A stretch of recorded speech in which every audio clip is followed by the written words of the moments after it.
Dans le cours, elle est Refoua Shlema de Yaakov ben Esther Rachel, Yoshua ben Sarah Gittel, Raphaël Menachem ben Yocheved Jacqueline, Claude Menachem ben Bela, Raphaël Chaim Eva Shana, Gittel Juliette ben Rachlodi, Veneli Rina bat Hama, Velinor Liba bat Yael, Chaim Arié ben Rina.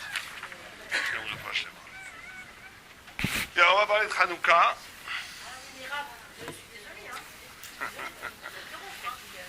Vous avez promis.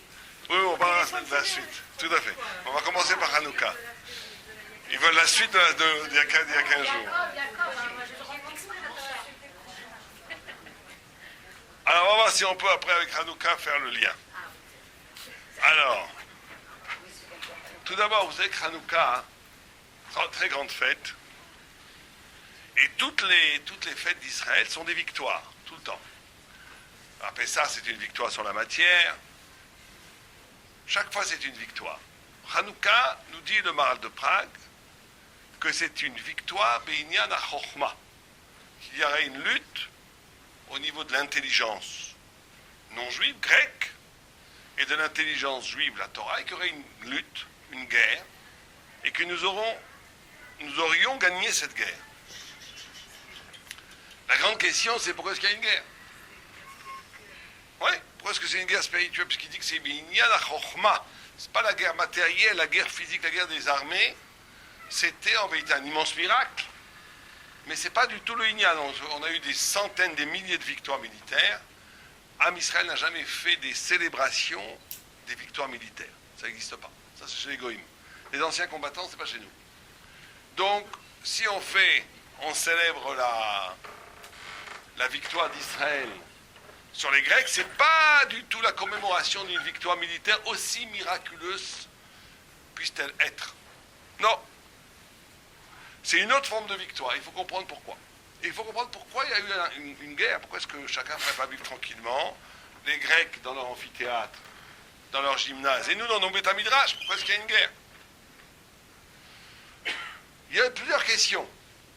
Vous savez que le miracle qu'il y a eu de trouver cette petite fiole, c'est un miracle magnifique. Entre une petite fiole qui a duré, au lieu de durer une journée, a duré 8 jours, mais c'est un miracle inutile, d'après la halakha. Puisqu'on a un principe qui est Touma Utra Betzibur.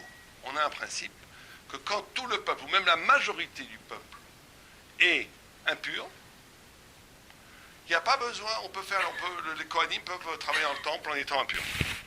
Ça ne veut pas dire qu'on a le droit de monter sur le mont du temple aujourd'hui. C'est absolument interdit. Ceux qui montent là-bas font une grande avéra. Mais, même s'ils disent qu'ils ont des rabbinim qui sont pour eux, ils font une immense avéra. Mais, il y a un principe de Touma Utra Betzibur. Touma Utra Betzibur, c'est que si tout le peuple est impur, alors il n'y a plus de nécessité de travailler dans la pureté. Donc ce miracle, on aurait pu allumer les bougies, les Kohanim auraient pu allumer les bougies avec de l'huile impure. Donc c'est du luxe cette histoire. C'est un miracle qui est un miracle de luxe, pas un miracle essentiel. Il y a une troisième question, on ne comprend pas très bien quand on regarde les textes, puisqu'on voit que d'un côté, vous savez que toute l'histoire de l'humanité est déjà inscrite dans les premiers psukim de la Torah, puisqu'il est écrit Va'aretz haïta tohu vebohu chosher al pnei hateom.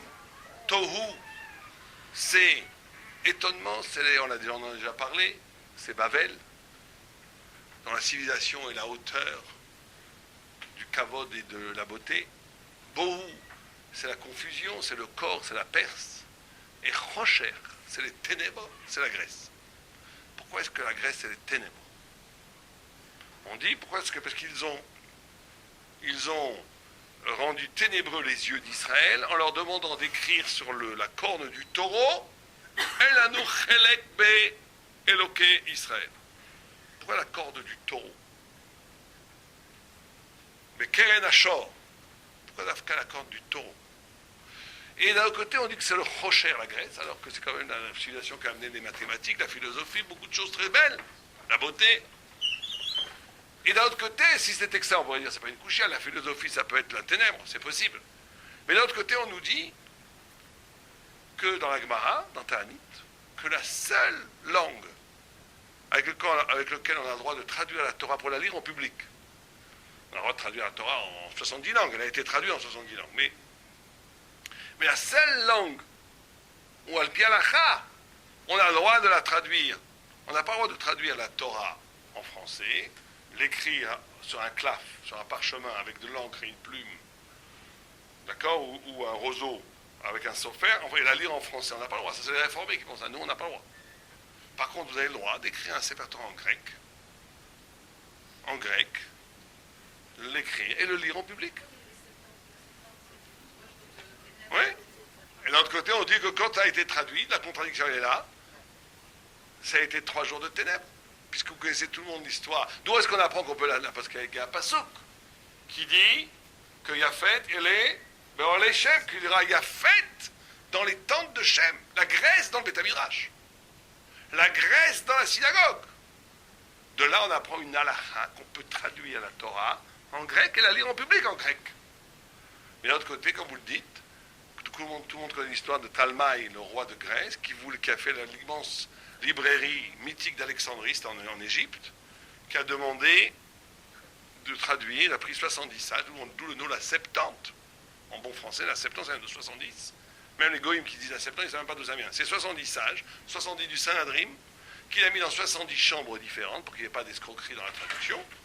Et ils ont traduit de la Torah, ils ont fait 19 fautes volontaires. Enfin, ils n'ont pas dit Bereshit bara Elohim, de peur que les goïms comprennent Bereshit, Dieu préserve, bara Elohim. Donc ils ont Elohim bara, le Bereshit. Pero HaKodesh, ils ont traduit pareil. Mais on dit, Agma, elle nous dit que ce jour-là est tombé 3 jours de ténèbres. Donc là, on ne comprend plus rien. 3 jours de ténèbres, c'est la seule langue qu'on puisse traduire. Il faut que les ténèbres soient dans le Beth Midrash. On dit qu'Yafet, c'est les ténèbres. Et on dit que Yafet, c'est les Bora Leshem. Donc il faut faire entrer les ténèbres au Beth Midrash. Qu'est-ce que c'est que cette histoire?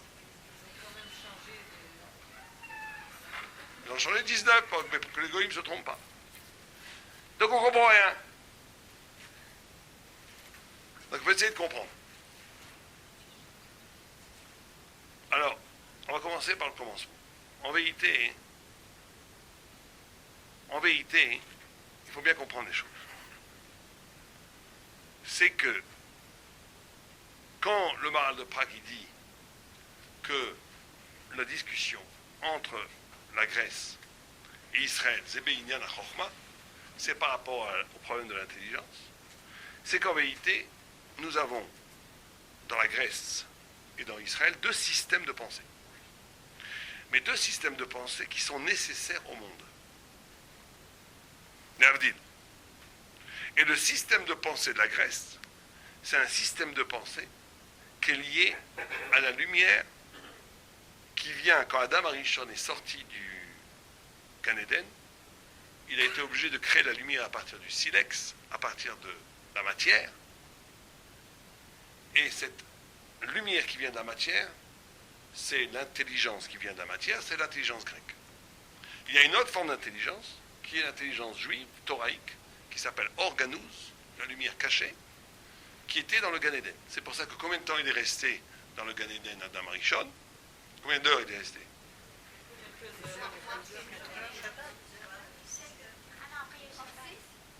36.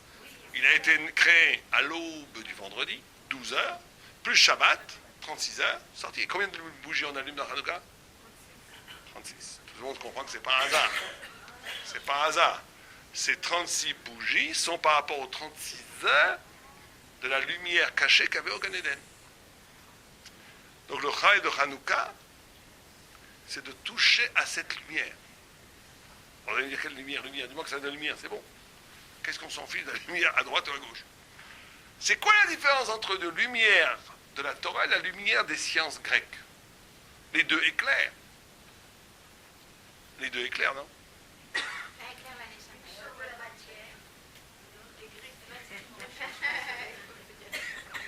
Non, vous avez raison, mais ça ne suffit pas. Vous la recherchez, la deuxième. La lumière divine. Non, mais j'attends pas de réponse, parce que vous n'avez pas trouvé. Donc laissez-moi finir, continuer. C'est une question rhétorique. Donc c'est comme ça. Il y a un midrash. Non, c'est des choses profondes, Hanouka, on ne peut pas y échapper. Hein. C'est très profond, très compliqué. Mais on est obligé de toucher un peu, sinon on ne comprend rien. Même si on ne comprend pas tout, on comprendra un peu. C'est la principale. La midrash, il nous dit que quand l'enfant est dans le ventre de sa mère, il étudie la Torah, il connaît toute la Torah. Et le midrash, il nous dit qu'il a une lampe sur le front qui voit Atsof Haolam Kulo. Il voit tout le monde. Le Maharal de Prague, et quand il naît, on lui donne une claque sur la bouche, et il oublie toute la Torah. Le Maharal de Prague, il a des questions fabuleuses, parce que c'est des questions qu'au début qui ont l'air bébêtes, et qui sont les clés pour comprendre la profondeur du texte. Il pose deux questions. Il dit d'abord, je ne comprends pas, une lampe sur le front, si vous mettez une lampe sur le front, essayez, ça ne va pas vous éclairer jusqu'au bout du monde.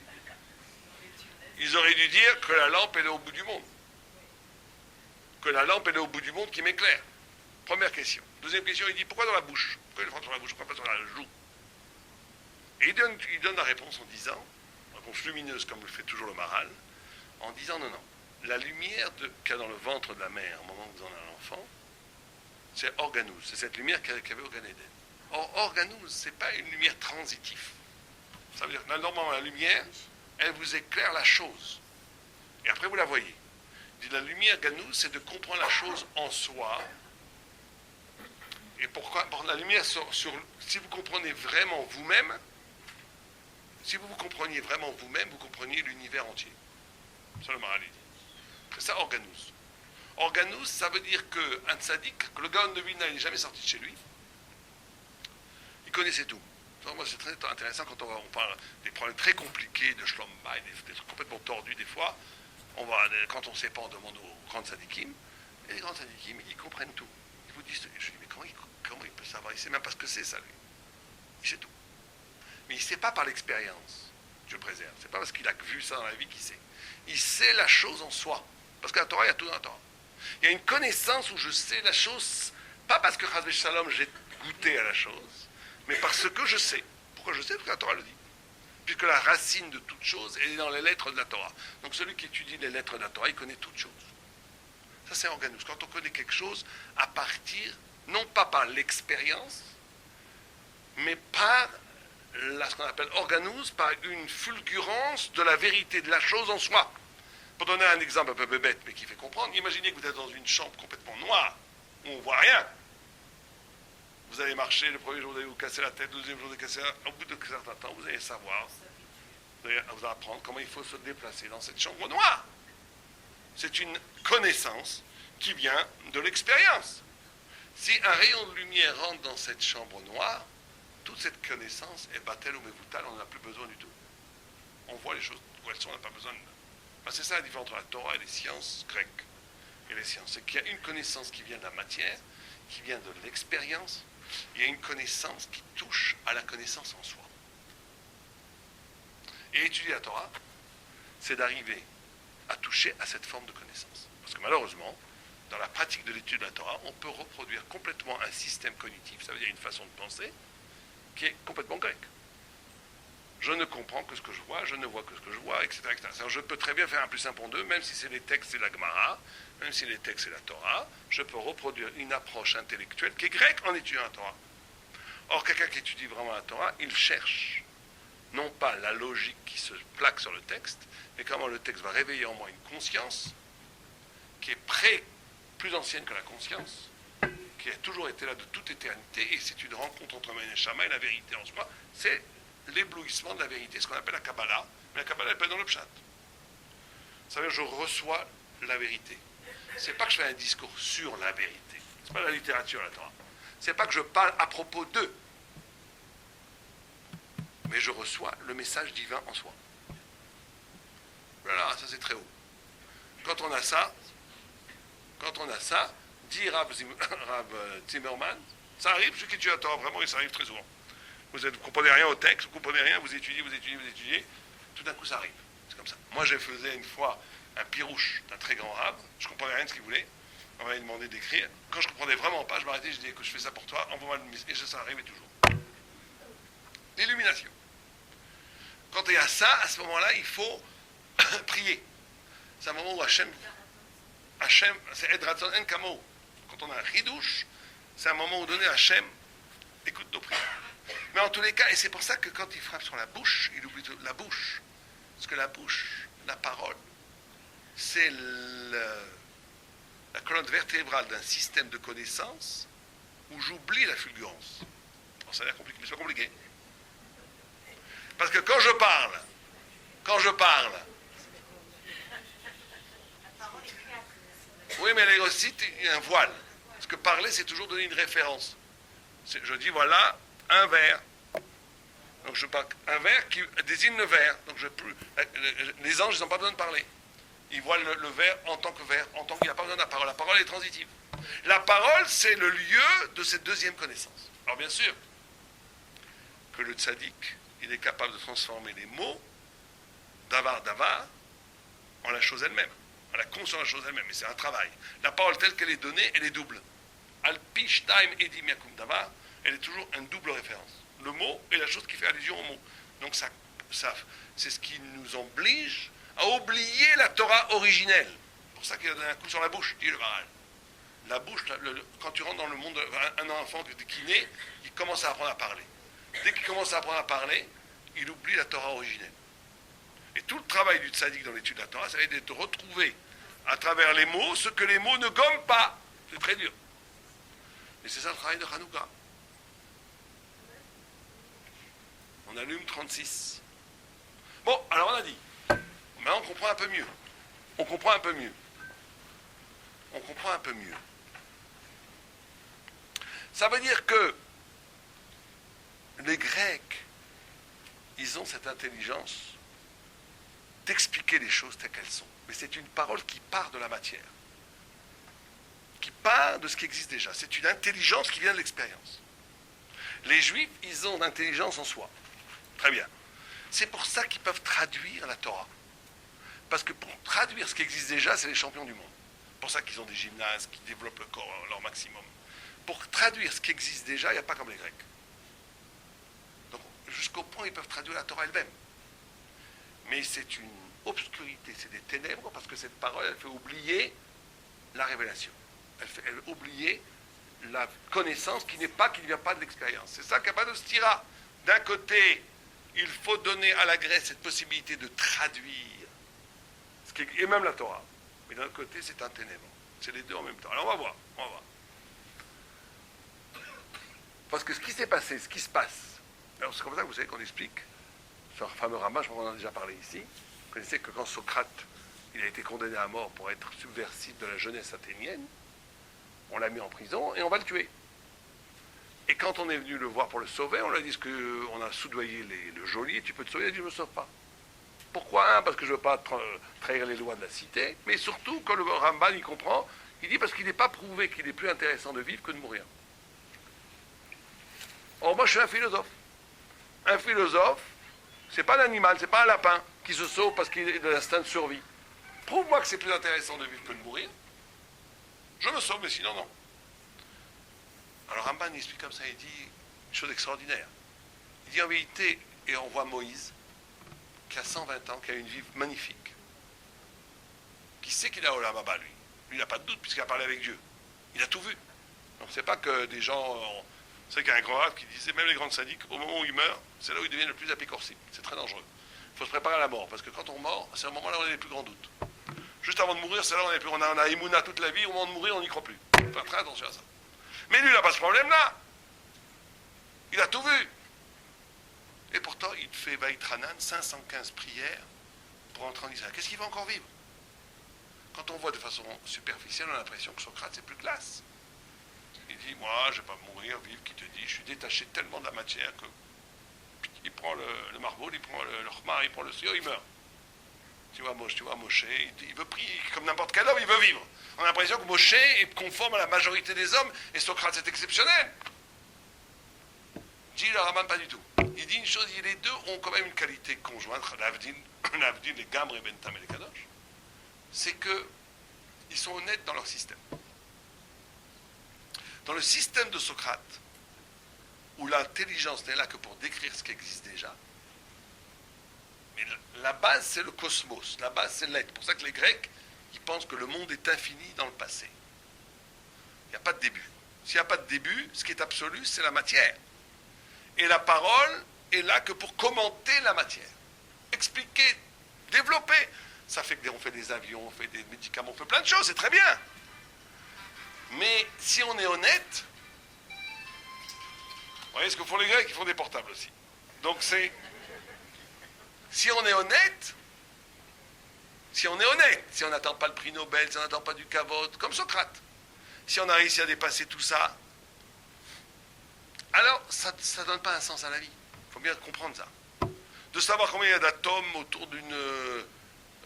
combien d'atomes, combien dans une molécule, combien il y a d'électrons autour du noyau, tout ça c'est très intéressant. Combien il y a de poissons dans la mer, combien il y a d'étoiles dans tout ça est très intéressant, mais ça ne donne pas un sens à la vie. Il y a plein de grands scientifiques qui sont suicidés. Ça ne donne pas un sens à la vie, ça donne un sens superficiel, ça donne du temps, ça occupe le temps, ça fait qu'on espère avoir du Kavod, qu'on espère avoir le prix Nobel, qu'on essaie d'être professeur, qu'on essaie de faire des enfants, qu'on essaie d'avoir du plaisir, qu'on essaie d'avoir de l'argent, tout ça c'est nul. Par rapport à l'absolu, c'est nul. Parce que c'est intéressant, ça n'a aucun intérêt. Si on est dans l'absolu de la vérité des choses, une connaissance qui vient de la matière, c'est bien, mais qu'il y a 36 000 papillons, une sorte de papillon, 36 730, ça ne change rien à ma vie. Ça ne donne pas un sens à ma vie. Donc l'intelligence grecque, la science, la philosophie, elle ne peut pas donner un sens à ta vie. Elle donne un sens artificiel parce que ça t'excite, parce que c'est intéressant, parce que ça t'amuse, alors ça te donne un peu l'illusion que tu existes. Mais c'est une illusion. Si quelqu'un est honnête comme Socrate, il vous dit, c'est pas du tout évident qu'il est plus intéressant de vivre que de mourir. Pourquoi est-ce qu'il faudrait vivre? Pourquoi? En quoi la mort est pire que la vie? En quoi? Pour encore manger, encore dormir, encore profiter, ben d'accord. Aucun intérêt. Non, c'est pas non plus négatif, mais c'est pas. Vient Moshe est dans un autre système. Il est dans le système où la Torah est avant le monde. La matière, elle est rien. Le cosmos entier n'est qu'une figure de la volonté de Dieu. Ce qui existe vraiment, c'est la vérité, la Torah. Le monde n'est là que pour donner une concrétisation de la vérité. Le monde est éphémère, il n'est pas absolu. C'est pour ça d'ailleurs que les goïms, ils nous détestent. Parce que c'est ça qu'on annonce au monde. On annonce au monde que ce qui prennent absolu, l'Amérique, l'argent, la banque, la politique, tout ça est éphémère. Un jour, ça va s'écrouler. C'est pour ça que tous les grands antisémites, ils écrivent toujours que nous, on est le danger pour le monde. Ils ont raison. On est un danger pour le monde parce qu'on dit que tout ce qui paraît absolu, tout ça est éphémère. Quand la Torah a été donnée, tous les rois étaient voir Bilam, ils ont dit, est-ce que Dieu est en train de détruire le monde? Il a dit, non, il donne sa Torah à son peuple. Mais celui qui sait lire le Midrash, c'est qu'ils ont entendu que la Torah détruit le monde, ils ont raison. La Torah annonce que le monde est éphémère, que ce qui paraît comme absolu n'est qu'une éphémérité. Il n'y a que la Torah, il n'y a que Dieu qui est absolu. Tout le reste, c'est la rigolade.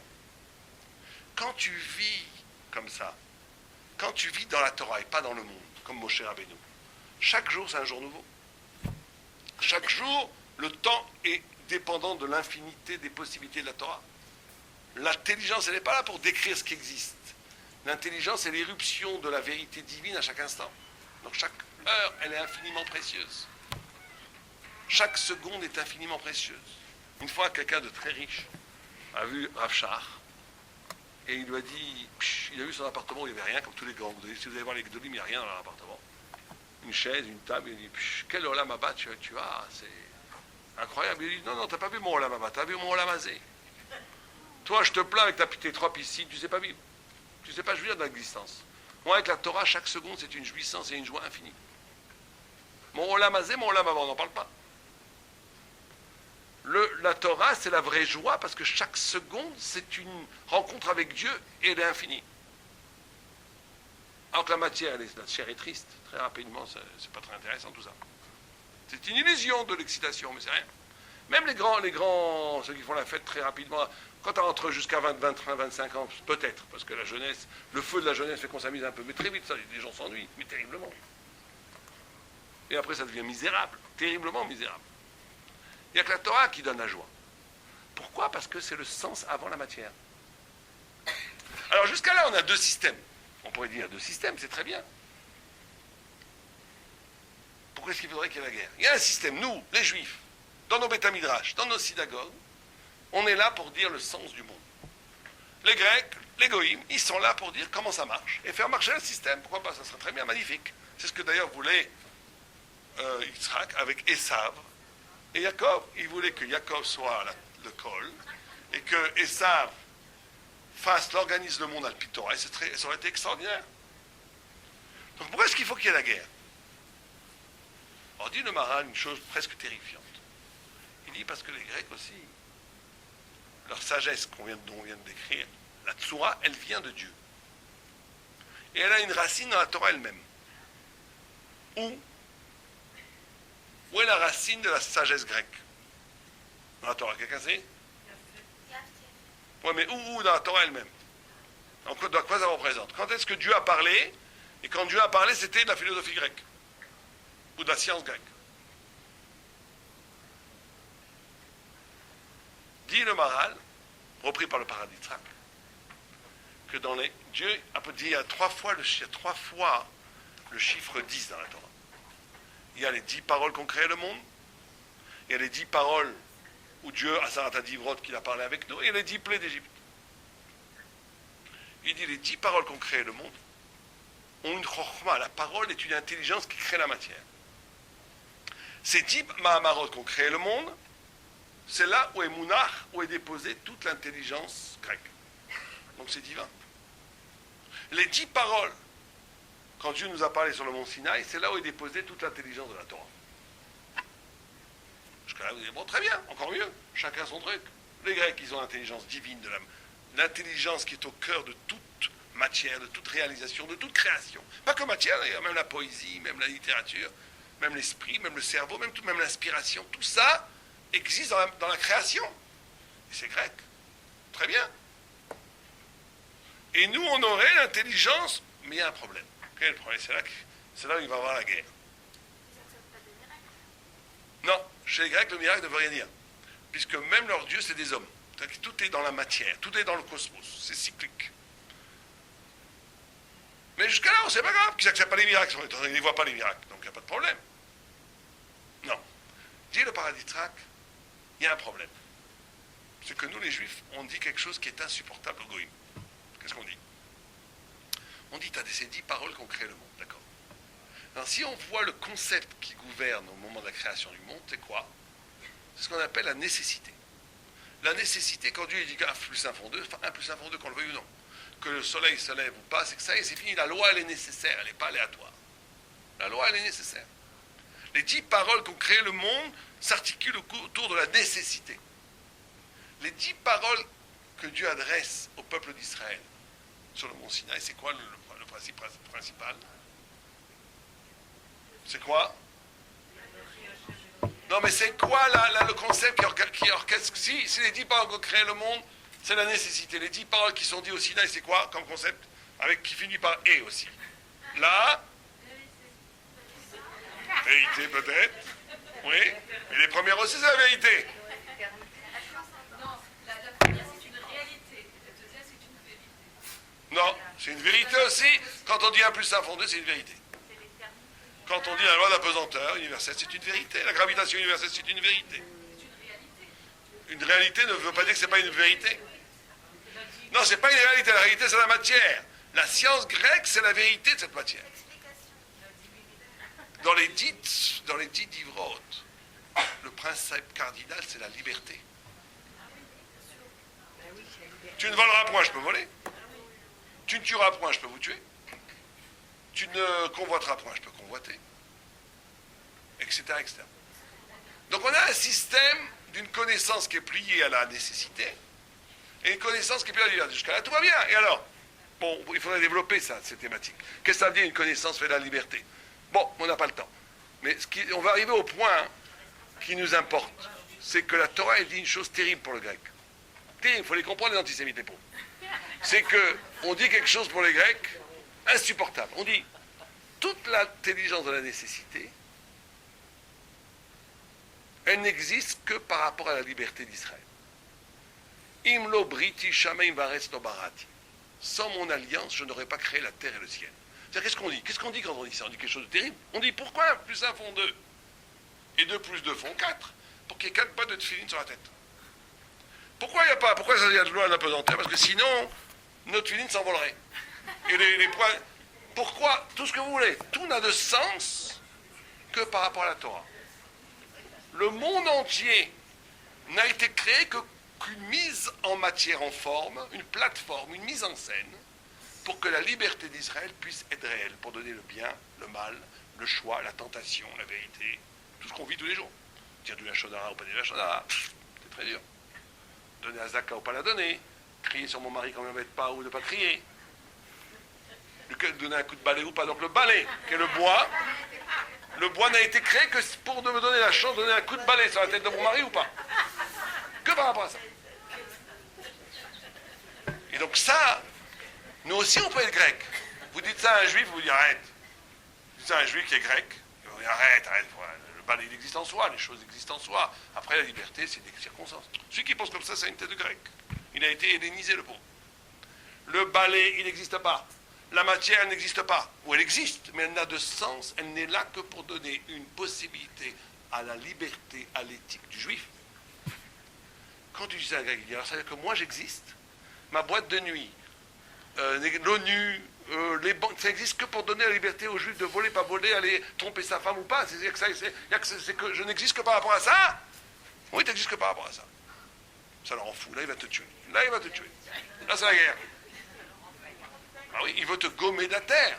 Quand on te gommant de la terre, il devient une réalité en soi. Mais tant que tu es là, il devient une réalité qui est soumise à ta liberté, c'est insupportable. Les banques, pour te donner l'illusion que l'argent, c'est pas Dieu qui le donne. Quand tu as l'illusion que l'argent c'est un pouvoir, ben voilà, c'est misken.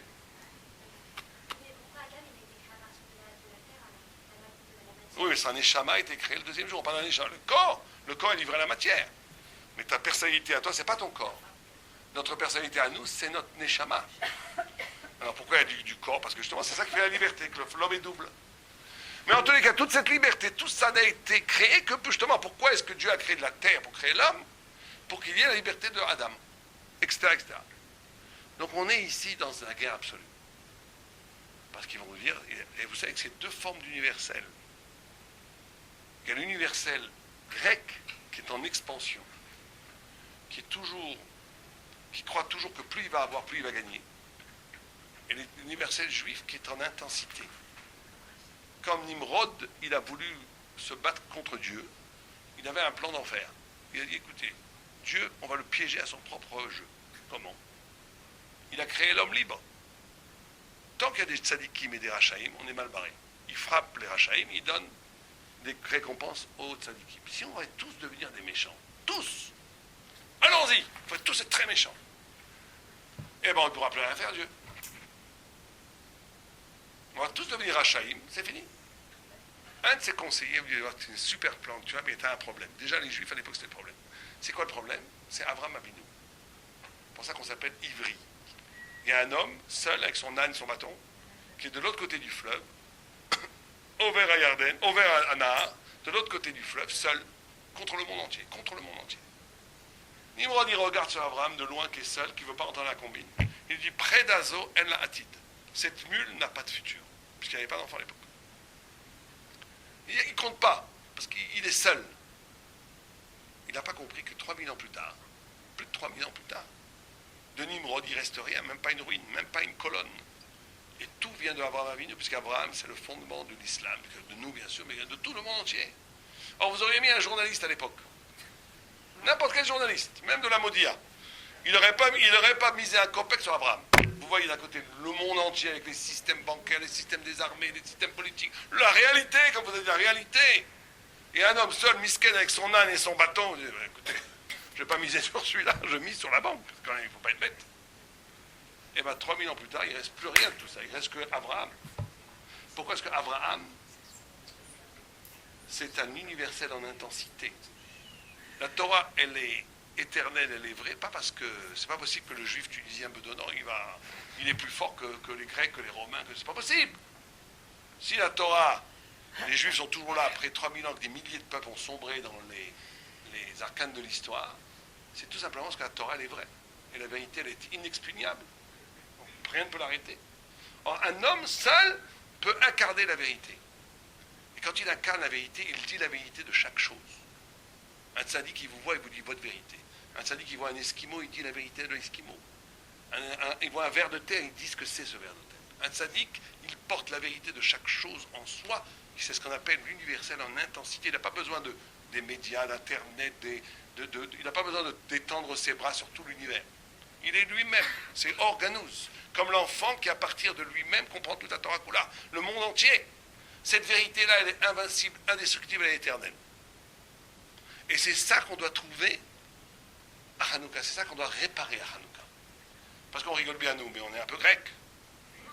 Est-ce qu'on a vraiment ce mode de connaissance en soi? Est-ce qu'on a vraiment confiance dans la Torah plus que toutes autres choses? Est-ce qu'on ne fait pas un peu confiance aussi aux puissances grecques qui nous entourent, etc., etc. Donc le tikkun de Hanouka, c'est cette émouna-là. Et alors justement, maintenant vous allez me dire, mais tout ça c'est bien beau, mais quand même les Grecs ils ont gagné. Pourquoi ils ont gagné? Parce qu'Agmara a dit que le jour où est né Alexandre le Grand, qui est le bras armé de la Grèce, qui a envahi le monde entier pratiquement, il voulait un homme complètement dingue, il a imaginé à l'époque en plus, il est arrivé jusqu'aux portes de l'Inde, et devant l'Inde douce qui était un main, il a voulu continuer, envahir l'Inde, il aurait gagné. C'est ces généraux qu'on lui donne un rat de canne. Ça ne sert plus à rien, qu'est-ce qu'on a? Des millions de kilomètres carrés comme ça, à quoi ça sert? Mais c'est un homme qui avait la puissance de l'étendue. C'est pour ça que dans le rêve de Daniel, la Grèce est une panthère noire, ailée, qui peut s'étendre partout.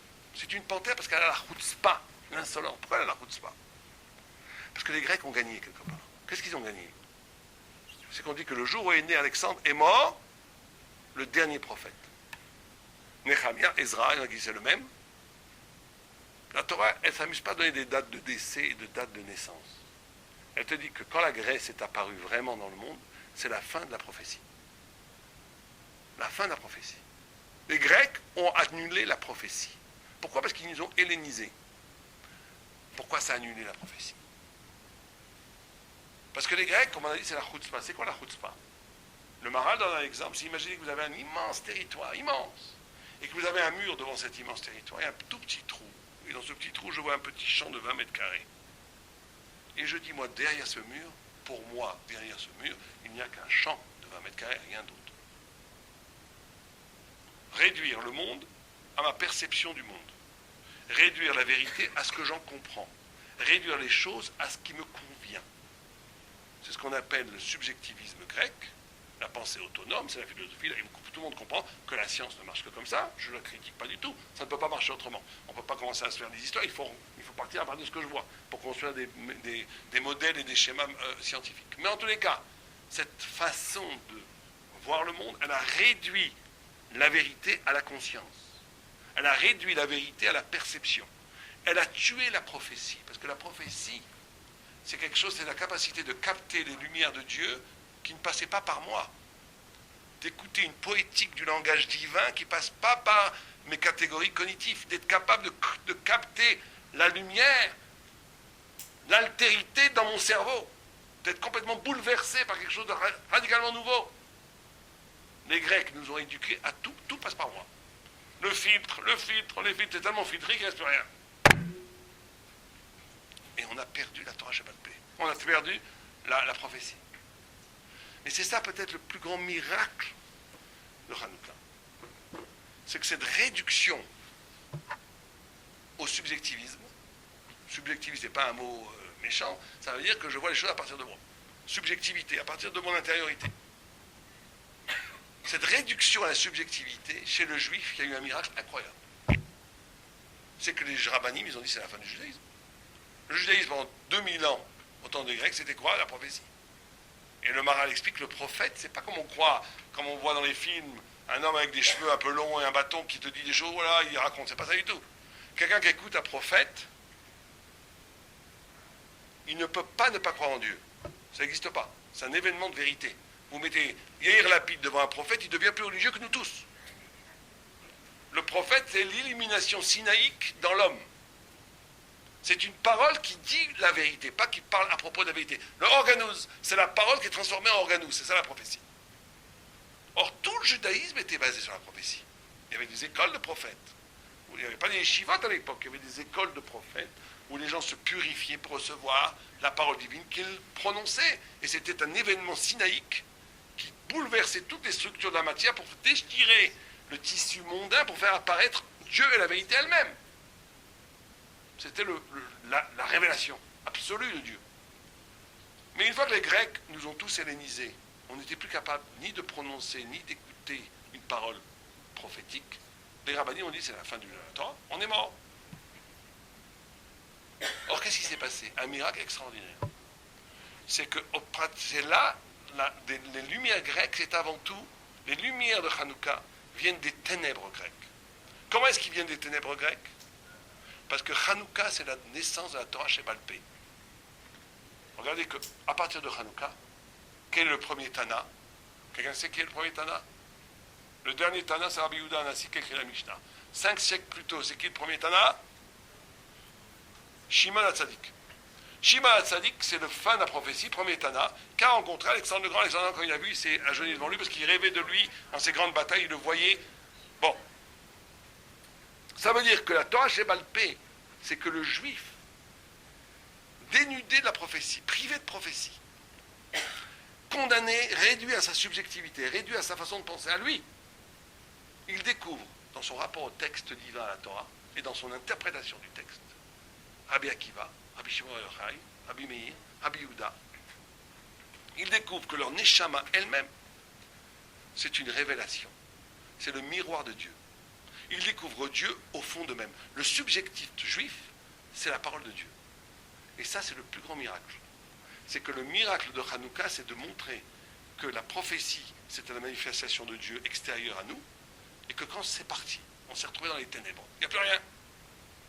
Et qu'à l'intérieur de cette est née une nouvelle lumière qui était invisible au temps du prophétique. C'est cette lumière intérieure qui vient de la parole de Dieu qui est en nous. C'est le reflet d'un Neshama. Et c'est ça la lumière de Hanouka. Et c'est le plus grand miracle de Hanouka.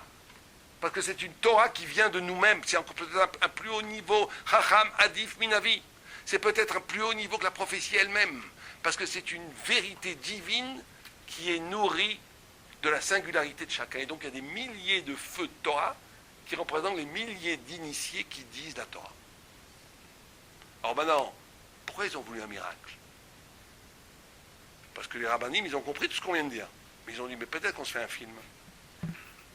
Peut-être la prophétie, c'est vie, la prophétie, on la voit. Tu vois, un prophète, comme on l'a dit, c'était évident. Mais quand je dis un chidouche sur la Torah, Rabbi Akiva, il dit un chidouche, qui interprète le passouk de certains façons. À la limite, l'Avdil, un non-juif pourrait presque dire, on ne sait pas, quoi.